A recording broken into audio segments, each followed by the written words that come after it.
Hello guys, আসসালামু আলাইকুম। আপনারা সবাই কেমন আছেন? আশা করছি সবাই খুব ভালো আছেন। আলহামদুলিল্লাহ, আল্লাহর রহমতে আপনাদের ভালোবাসায় আমিও খুব ভালো আছি। তো চলে এলাম স্পেশালি ভুসো চিংড়ির চপ বা বড়া রেসিপি নিয়ে। তো আমি একদমই ভুসো চিংড়ি মাছ এখানে নিয়ে নিয়েছি। দেখুন ভালো মতো আমি পরিষ্কার করে একটা জালতির সাহায্যে পানিটাকে পুরো ভালোভাবে ঝরিয়ে নিয়েছি। তো বড়া বানানোর জন্য, ভুসো চিংড়ির বড়া বানানোর জন্য আমি এখানে যা যা উপকরণগুলো নিয়েছি দেখুন। এখানে প্রথমেই দিয়ে দিচ্ছি পেঁয়াজ কুচি।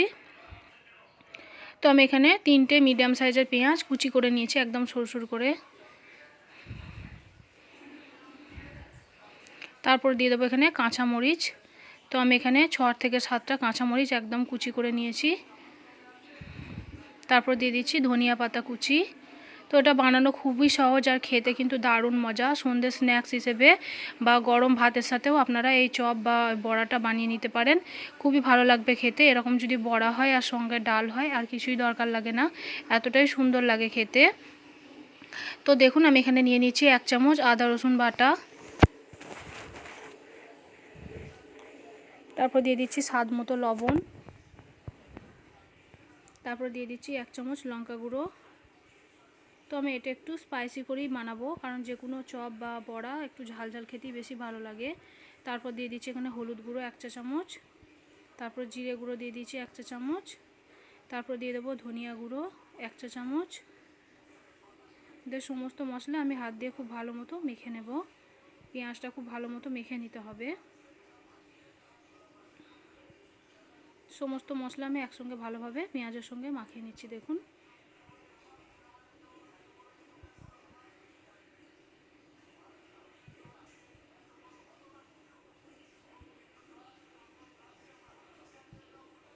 তো আমি হাত দিয়ে খুব ভালোভাবে মেখে নিচ্ছি।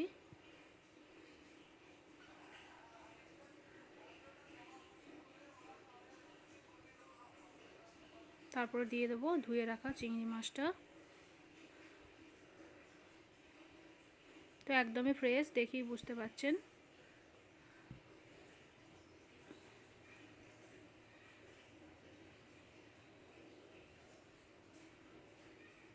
তো কে কে এইভাবে মেথি চিংড়ির বড়া খেতে ভালোবাসেন অবশ্যই কিন্তু জানাবেন।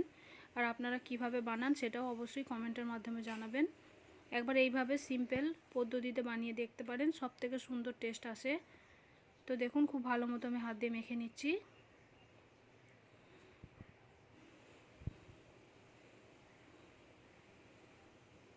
তারপর দিয়ে দিচ্ছি আমি এখানে বেসন।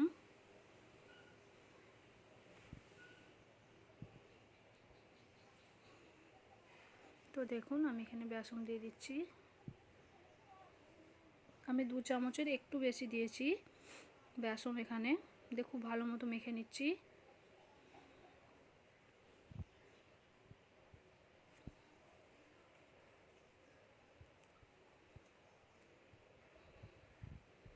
তারপর দিয়ে দিচ্ছি 1 চামচের কর্নফ্লাওয়ার, মুচমুচে হওয়ার জন্য আর অনেকক্ষণ পর্যন্ত ক্রিস্পি থাকবে।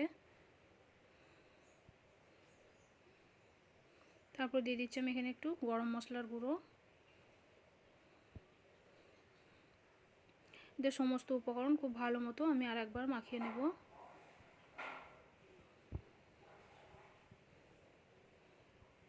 তো খুব বেশি বেসন এখানে ব্যবহার করলেও কিন্তু টেস্টটা ভালো থাকবে না, মানে ভালো লাগবে না।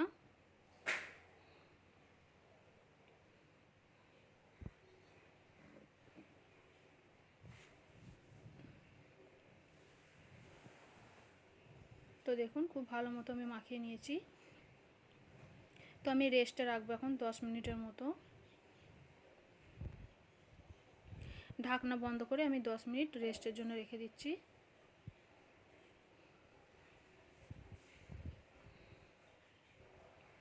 তো আমি ফিরে আসছি 10 মিনিট পর। তো দেখুন 10 মিনিট পর এরকম অবস্থা, মানে একটু নরম টাইপের হয়ে গেছে, মানে ভালোভাবে ম্যারিনেট করা হয়ে গেছে। তো আমি এখানে একটা কড়া বসিয়ে দিয়েছি, দিয়ে পরিমাণ মতো তেল আমি গরম করতে রেখে দিয়েছি।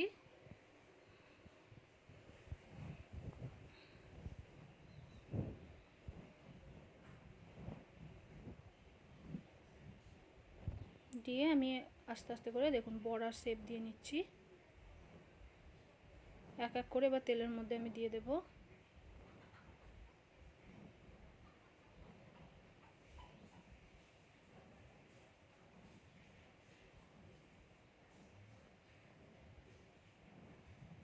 এক এক করে বড়ার মধ্যে দিয়ে দিচ্ছি আমি। দেখুন তেলের মধ্যে এক এক করে গোল গোল করে বড়ার শেপ দিয়ে নিচ্ছি। তো অবশ্যই গ্যাসের ফ্লেমটা লো টু মিডিয়ামে রাখতে হবে, খুব বেশি হাইতে দেওয়া যাবে না, তাহলে কিন্তু দেওয়ার সাথে সাথেই পুড়ে যাবে আর ভেতরটা কাঁচা থেকে যাবে।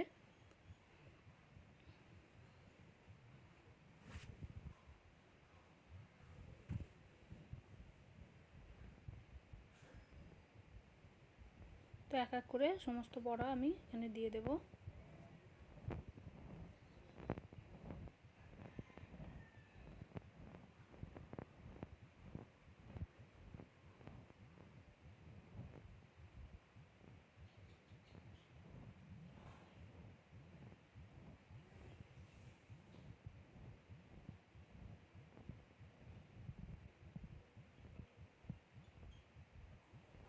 তো দেখুন এতগুলো বড়া আমি একসঙ্গে দিয়ে দিয়েছি।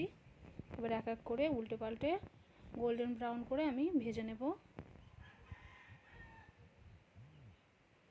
আমি উল্টে দিচ্ছি এক সাইডটা। দেখুন কতটা সুন্দর হয়েছে, দেখেই বুঝতে পারছেন কতটা লোভনীয়।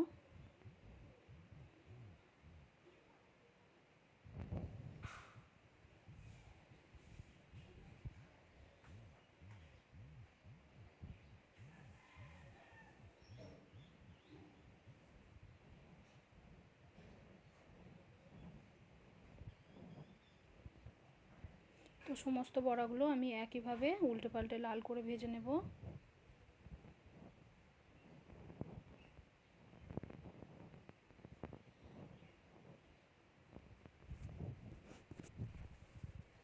তো দেখুন একদম সুন্দর করে আমার বড়াগুলো রেডি হয়ে গেছে। বড়া বা চপও বলতে পারেন, চিংড়ি মাছের চপ। তো এবার এক এক করে আমি তেল ঝরিয়ে আমি তুলে নেব, আর একইভাবে বাকি যে বড়াগুলো বা চপগুলো আছে আমি ভেজে নেব। পুরোটা ভেজে নেওয়ার পর আপনাদের সামনে আমি নিয়ে আসছি।